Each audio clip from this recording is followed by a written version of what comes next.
Hello dear students. आज का हमारा लेक्चर है संयुक्त राज्य अमेरिका में राजनीतिक दल, पॉलिटिकल पार्टीज इन यूएसए। आज के इस लेक्चर में हम जानेंगे कि पॉलिटिकल पार्टीज का से क्या अभिप्राय है, इनका क्या उद्देश्य होता है, क्यों पॉलिटिकल पार्टीज बनाई जाती हैं, जो पॉलिटिकल पार्टीज हैं वो किसी व्यवस्था में कौन कौन से काम करती हैं, संयुक्त राज्य अमेरिका में पॉलिटिकल पार्टीज की क्या खास विशेषताएं हैं, और संयुक्त राज्य अमेरिका में राजनीतिक दलों का या दलीय प्रणाली का क्या इतिहास रहा है। इन सबको डिटेल में जानेंगे। चलिए शुरू करते हैं और जानते हैं कि पॉलिटिकल पार्टी से क्या अभिप्राय है। दोस्तों, पॉलिटिकल पार्टी या राजनीतिक दल से हम कह सकते हैं कि लोगों का या मतदाताओं का एक ऐसा समूह होता है जिसका उद्देश्य सरकारी नीतियों या सरकार के कार्य व्यापार को नियंत्रित करना होता है, जो एक सिमिलर पॉलिटिकल आइडियोलॉजी रखते हैं, जो कोशिश करते हैं कि वो चुनाव लड़ें और चुनाव जीतकर सरकारी पदों तक पहुँचे। तो इनका मेन रोल या मेन कोर पर्पज़ क्या होता है? मेन पर्पज़ होता है कि इनके जो उम्मीदवार हैं वो चुनाव जीत के सरकारी पदों पर जाएं, ताकि ये मनचाही पॉलिसीज़ लागू कर सकें। जो पार्टी हैं वो बेसिक पॉलिटिकल पार्टीज बेसिकली लोगों और सरकार के बीच में एक संगठन और जो सूचना के आदान प्रदान का काम करती हैं।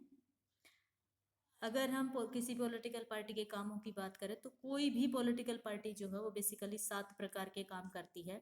जैसे सबसे पहले ये कैंडिडेट्स को रिक्रूट करती है, यानी जो इसकी मेंबरशिप है, ज़्यादा से ज़्यादा लोग इसके साथ जुड़े उनकी भर्ती करती है। ये अपने संगठन को मजबूत करती है, बढ़ाती है, लोगों की सदस्यता, लोगों नए नए लोगों को उसमें शामिल करती है।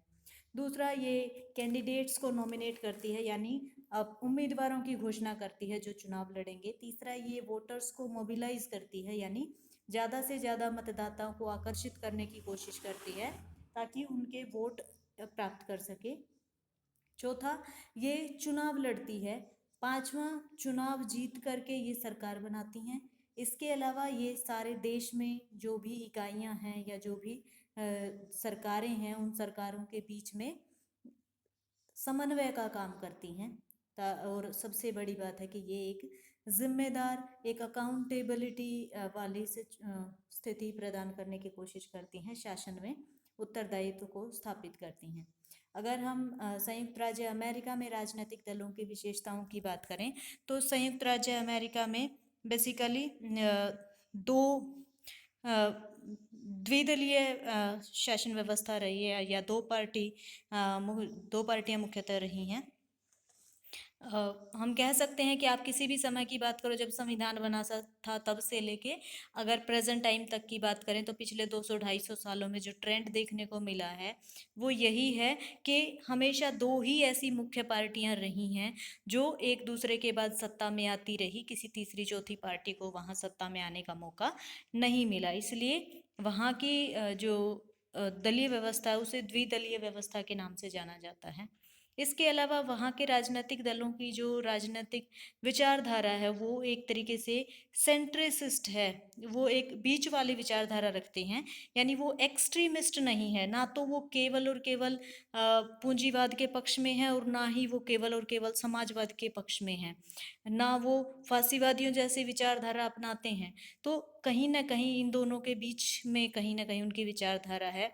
वो कैपिटलिज्म और डेमोक्रेसी को एक्सेप्ट करते हैं, वहीं समाजवाद और जो फासिज्म है उसको एकदम से रिजेक्ट करते हैं, नेग्लेक्ट कर देते हैं।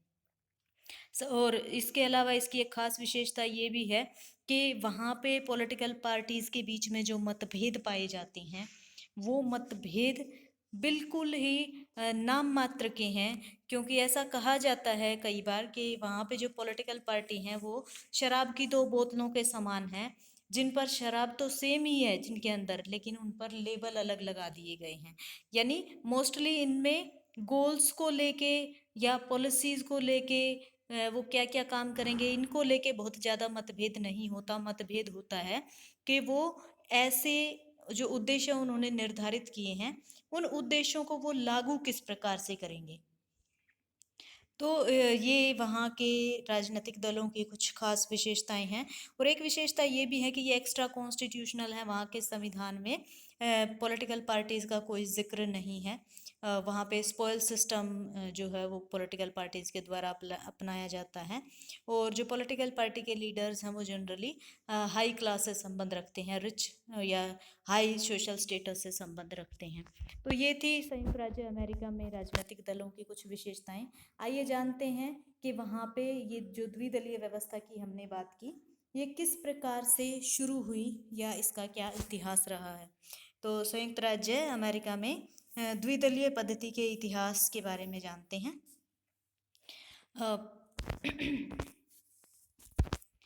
दोस्तों, हम जानते हैं कि जो संयुक्त राज्य अमेरिका है, वहाँ के संविधान में जो पॉलिटिकल पार्टीज इनका कोई वर्णन नहीं मिलता, बल्कि हम देखेंगे कि वहाँ के जो संविधान निर्माता थे, चाहे वो मेडिसन हो, हैमिल्टन हो, वॉशिंगटन हो, वो इस बात पे बड़ा गर्व करते थे कि उनकी शासन व्यवस्था में राजनीतिक दलों के लिए कोई स्थान नहीं है।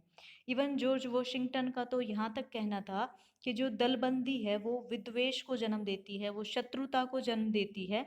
इसीलिए उन्होंने अपने संविधान में इन राजनीतिक दलों के लिए कोई स्थान नहीं देखा। लेकिन इस प्रकार की डिक्लेरेशन के बावजूद भी हम इस बात से इनकार नहीं कर सकते कि जिन लोगों ने संविधान का निर्माण किया, इवन उनके बीच विरोधी विचारधाराएं मौजूद थी। एक वो तरफ हैमिल्टन का गुट था जो संघीय या केंद्रीय शासन को ज़्यादा मजबूत बनाना चाहता था, जिसको फेडरलिस्ट कहा गया। और दूसरी ओर थॉमस जेफरसन और उसके समर्थक थे जो केंद्र सरकार की शक्तियों को सीमित रखना चाहते थे, और उनको साधारण बोलचाल की भाषा में एंटी फेडरलिस्ट कहा गया। तो एक तरीके से हम कह सकते हैं कि वहाँ पे ये जो फेडरलिस्ट एंटी फेडरलिस्ट धड़े जो बटे, यहीं से वहाँ पे पार्टियों की शुरुआत हो गई थी।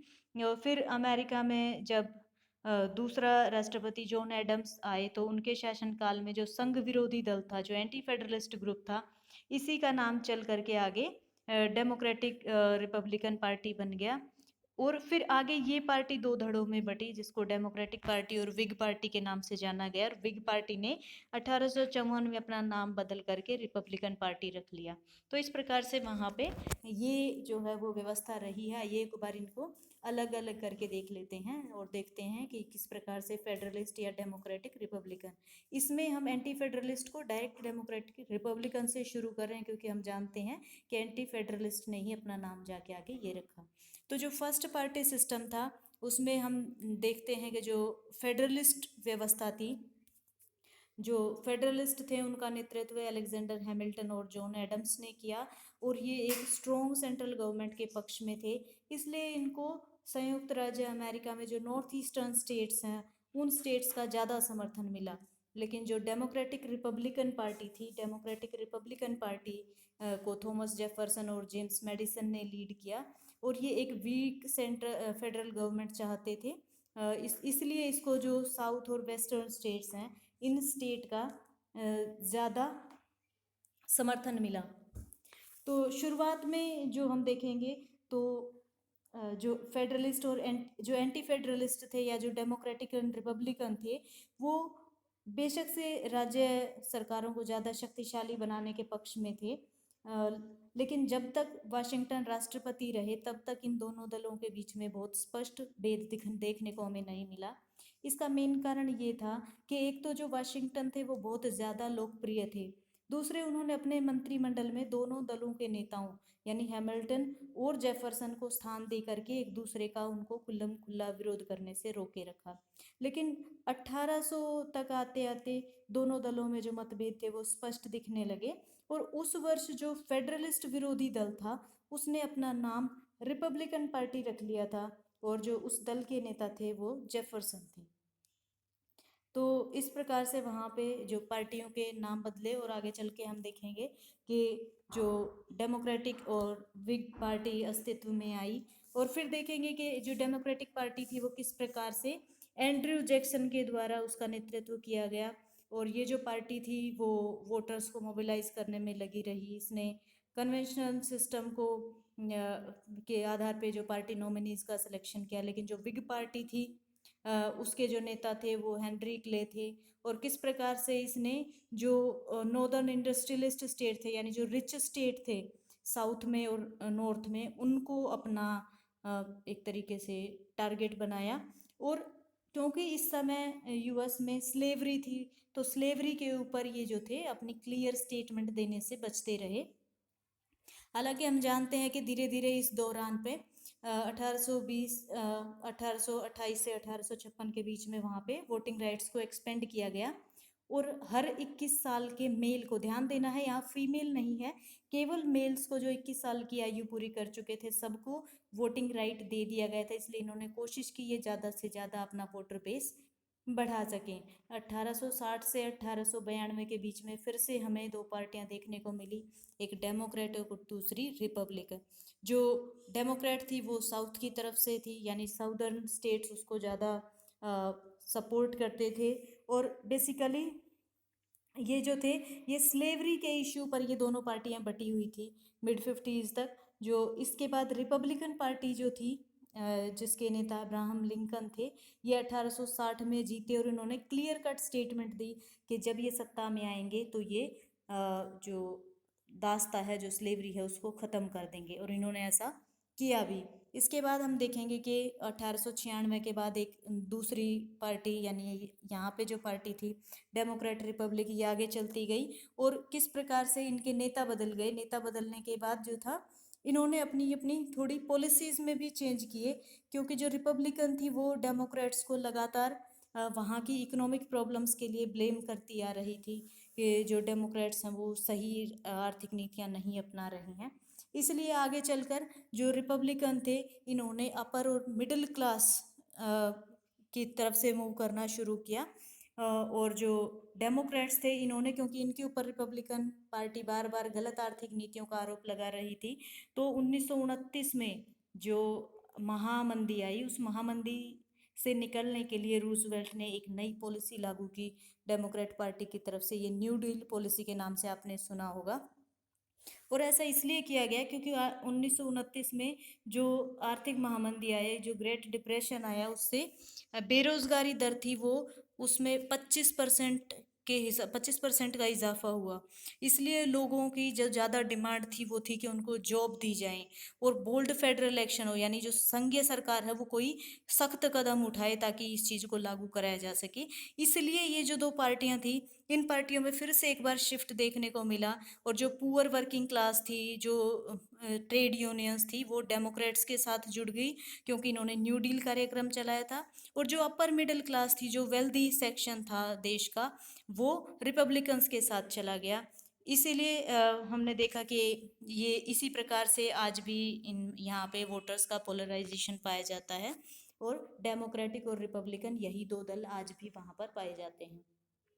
थर्ड पार्टीज की बात करते हैं। हमने देखा कि वहाँ पे द्विदलीय प्रणाली है, लेकिन इसका मतलब ये नहीं है कि वहाँ पे केवल दो ही पॉलिटिकल पार्टीज एग्जिस्ट करती हैं।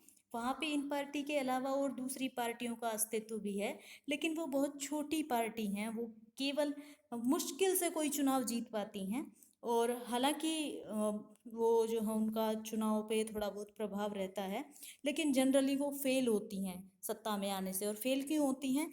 क्योंकि एक तो इसलिए कि उनके पास जो है इनफ वोट्स नहीं होते, दूसरा उनके पास जो फंड है उसकी कमी होती है, और तीसरा लोग उनके नाम को नहीं जानते हैं।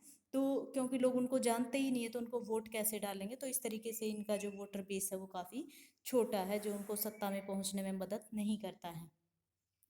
प्रेजेंट जो पॉलिटिकल पार्टीज हमने पढ़ी, डेमोक्रेटिक और रिपब्लिकन पार्टी, ये आज भी पॉलिटिकल, जो यूएस में पॉलिटिकल पार्टी हैं, यही दोनों पॉलिटिकल पार्टी हैं। इनके सिंबल आप इनके नाम के साथ देख सकते हैं। जो डेमोक्रेटिक पार्टी है, इनका सिंबल गधा है, और रिपब्लिकन पार्टी का सिंबल हाथी है। डेमोक्रेटिक पार्टी जो है, इसकी अगर जड़ों की बात करें तो वो जेफरसन की डेमोक्रेटिक रिपब्लिकन पार्टी से निकली है। और इसकी पॉलिसीज़ किस प्रकार की हैं? एक तो ये, जैसा हमने देखा कि डेमोक्रेटिक रिपब्लिकन पार्टी एक स्ट्रॉन्ग सेंट्रल गवर्नमेंट को सपोर्ट करती है, ये ज़्यादा चेंज लाना चाहती है, ये रिच लोगों के ऊपर ज़्यादा टैक्स लगाना चाहती है, ज़्यादा जो वेलफेयर स्कीम्स हैं उन पे पैसा खर्च करना चाहती हैं। इसके अलावा अगर रिपब्लिकन की बात करें तो रिपब्लिकन पार्टी का जन्म दास्ता के प्रश्न के ऊपर हुआ था, जब उस पर डिस्प्यूट हुआ। और जो लिंकन थे वो उसके फर्स्ट प्रेसिडेंट बने थे। ये बेसिकली स्ट्रॉन्ग स्टेट गवर्नमेंट को सपोर्ट करती थी, ज़्यादा ट्रेडिशंस को फॉलो करते हैं, और जो रिच लोग हैं उनके ऊपर कम टैक्स लगाने की बात करते हैं, या कम गवर्नमेंट फंडिंग की बात करते हैं, प्राइवेट सेक्टर को ये ज़्यादा सपोर्ट करते हैं। इनका जो सिंबल है वो एलिफेंट है। अभी यहाँ पे कुछ फेमस नेताओं के चेहरे आप देख पा रहे होंगे, तो इन्हें पहचानने की कोशिश करिए कि ये डेमोक्रेटिक या रिपब्लिकन कौन सी पार्टी से संबंध रखते हैं। यहाँ तक था हमारा आज का लेक्चर। आई होप आपको लेक्चर पसंद आया होगा। आइए देखते हैं आज के लेक्चर में हमने क्या क्या पढ़ा।